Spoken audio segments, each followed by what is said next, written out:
Hospital के बारे में बहुत सारी चर्चाएं हुई।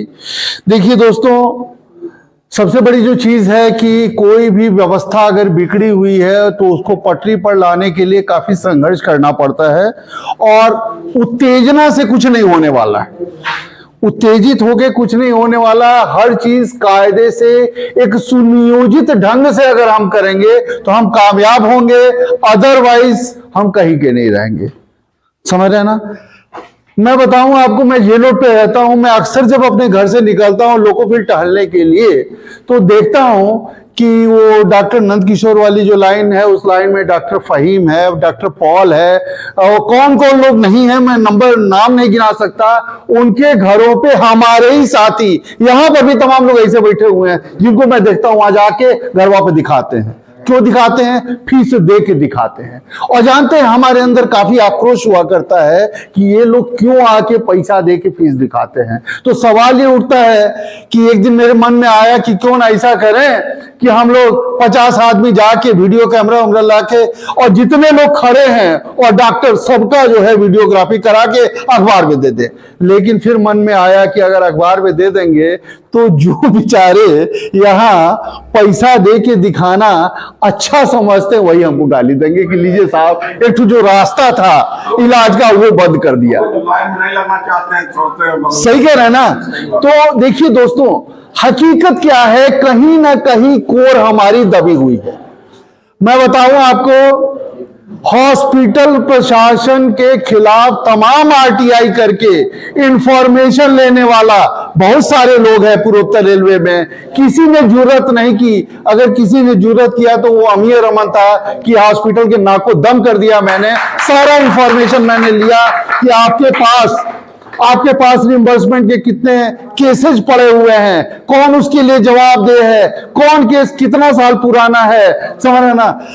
ये दवाओं के लिए जो है वो 3 महीने के देने का नियम है, इस पे आपको क्या प्रॉब्लम आ रही है, बहुत सारी चीजों को लिया। इम्पैनल्ड हॉस्पिटल का रिन्यूअल जो है वो टाइम पे नहीं हो पाया, कौन इसके लिए जवाबदेह है, प्रोसेसिंग में क्या गड़बड़ी है, ये सारी चीजों का। और जो हॉस्पिटल एडमिनिस्ट्रेशन है उसने उल्टा साधा जवाब दिया। मैं और यहाँ पर श्री मुन्नीलाल गुप्ता जी हैं, हम दोनों चीफ विजिलेंस अफसर के आ गए जो आरटीआई के एपिलेट अथॉरिटी होते हैं, और उनको हम लोगों ने कहा, वो बेचारे बैठा के बड़े प्रेम से चाय वाय पिलाए, हालचाल लिया और उन्होंने कहा ये चलिए आपको सारा जवाब मिलेगा। और वाकई फिर इतना मोटा पुलिंदा भर के हमको जवाब आया वहां से। तो सवाल ये है कि मैंने तो उस रिस्क को लिया, लेकिन हम अपने किसी और साथियों को कहें कि भैया हॉस्पिटल में बड़ी तकलीफ झेले हो, बड़ी परेशानी झेल रहा है, जरा तो लिख के दो, तो जानते हैं आधे जाते भाग खड़ा होंगे। क्यों भाग खड़ा होंगे? सोचेंगे कि अगर हम लिख के देंगे और कहीं हमारा नाम उजागर हुआ और भर्ती हुए तो क्या होगा, उल्टा सीधा इंजेक्शन ठोक देगा। सही कह रहे हैं, गलत कह रहे हैं?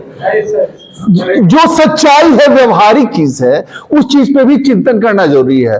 दोस्तों, बिगड़ी हुई व्यवस्था को दुरुस्त करने के लिए अभी 27 अगस्त और 29 अगस्त को रेलवे बोर्ड ने 2 जो चिट्ठियां जारी की, उसमें क्या किया, व्यवस्था में आमूल चूक परिवर्तन के लिए पत्र जारी, दिशा निर्देश जारी कर दिया।